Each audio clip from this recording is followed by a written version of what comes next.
RIEs, or reactive ion etchers, are used to etch various materials such as silicon dioxide, silicon nitride, various polymers, and various metals from the surface of a substrate using various reactive gases in a RF, or radio frequency induced plasma. This RIE has two chambers. The left chamber is equipped with chlorine gases including boron trichloride, chlorine, chloroform, and silicon tetrachloride. The right chamber is equipped with argon, trifluoromethane, oxygen, and sulfur hexafluoride. The RIE can process a wide range of sample sizes. The number of samples depends on the size of the samples. A typical run can process anywhere from 1 to 4 4-inch wafers. Now, let's introduce our lab users.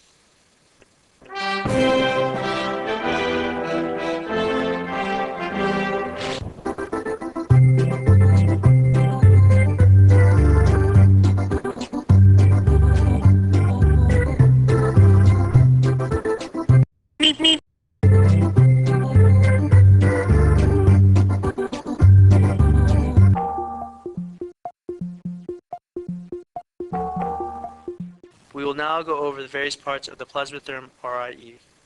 Here we have the monitor and keyboard. Here we have the two chambers. Here we have the emergency off button.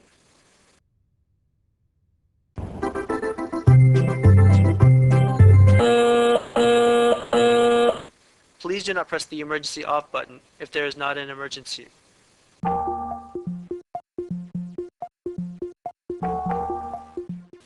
First, log into the machine. After you log in, make sure the system is in standby mode. If it is not in standby mode, press the standby button at the bottom of the screen. Highlight Utilities, then highlight Vent.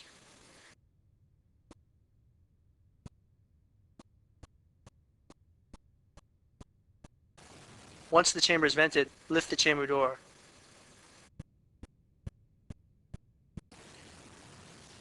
Load your sample into the chamber, then close the chamber door. Once the chamber is closed, pump down the system.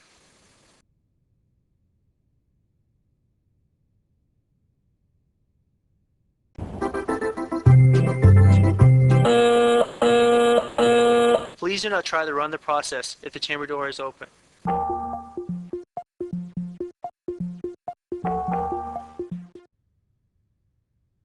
Highlight Process, then choose Load Recipe. Choose the recipe you want to run.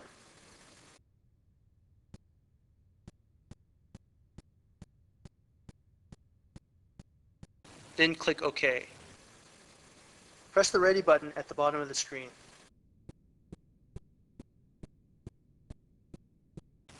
After ready parameters have been applied, press the Run button at the bottom of the screen. Choose the time you want your process to run in. Then click Run.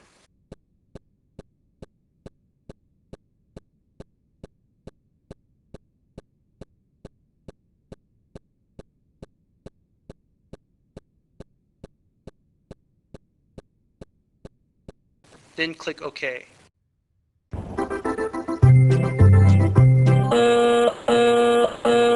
Please do not try to open the chamber door while the system is running.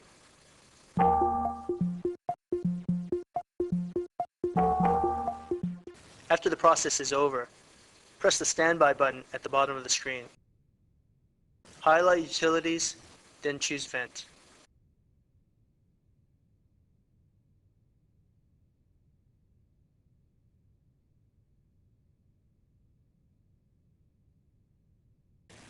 Once the chamber is vented, lift the chamber door. Unload the sample from the chamber.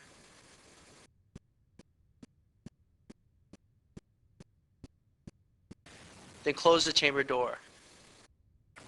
Then pump the chamber down.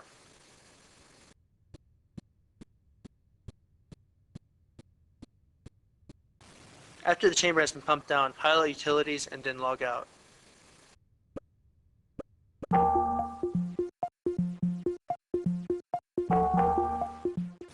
We are going to build a basic aluminum etch recipe. From the process menu, choose Build to create a new recipe. A list of the recipe steps will be displayed on the right side of the screen.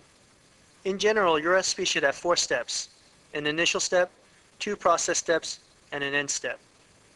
The initial step evacuates the chamber, removing the air inside, and brings the chamber to the process temperature. All recipes will start with an initial step. This step will evacuate the chamber and bring the chamber to the desired operating temperature. Set the pressure to 40 millitorr and set the time to 15 seconds. Set the pump to turbo. This will cause the system to evacuate as much air from the chamber as possible before starting the process. Do not attempt to use the pressure set points below 30 millitorr. The chamber will evacuate as much as possible regardless of the set point. Set the temperature to your desired process temperature. Note that the temperature is measured in degrees Celsius. You may describe your recipe in the description box. The first few words will be displayed by the file name when you are loading your recipe. To create a new step, select the step that will go before the new step and click the appropriate button for the type of step you want at the bottom of the screen. The process step dialog box has 4 major areas: time, pressure, gas flow, and power. The process step is a gas purge step, and it also sets the process pressure. It allows the chamber pressure and gas flow's time to stabilize. You will usually want 2 process steps. They should be identical with a few exceptions. The pump should be set to turbo for both process steps. The first process step's terminate by time should be set to fixed time. This will be used to stabilize the chamber conditions. The time for this step is not critical, but 20 seconds is good. Set the pressure to the process pressure you want for both process steps. The process pressure is measured in millitorr.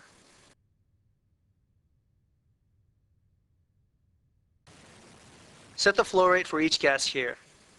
The flow rates are given in SCCM, standard cubic centimeters per minute. Leave the power set to 0 in the initial step. Because the RF is off, no processing will actually take place during the step.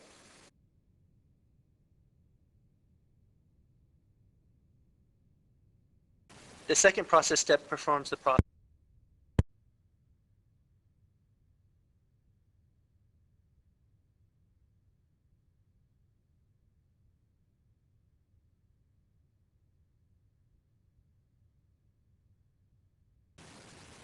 If you set its terminate by time to variable time, you will be prompted for the process time each time you run your recipe. This is usually more convenient than editing the recipe each time. However, you can set the process to fixed time and set the time here if you prefer. The flow rate should be the same for both process steps. Set it to the power you want for your process in the second process step.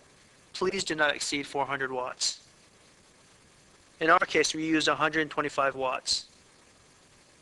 All steps have an end step that evacuates the chamber. The pump should be set to turbo. Set the pressure to 40 millitorr and set the time to 15 seconds.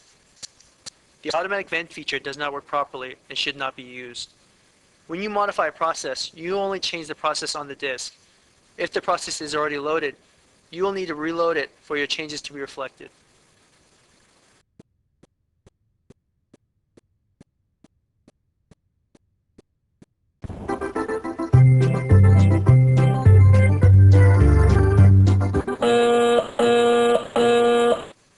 Please do not reboot the system if the software freezes.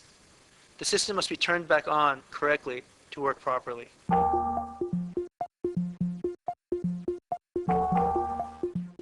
After watching this training video, you should know how to load a sample, run a recipe, unload a sample, and program a recipe.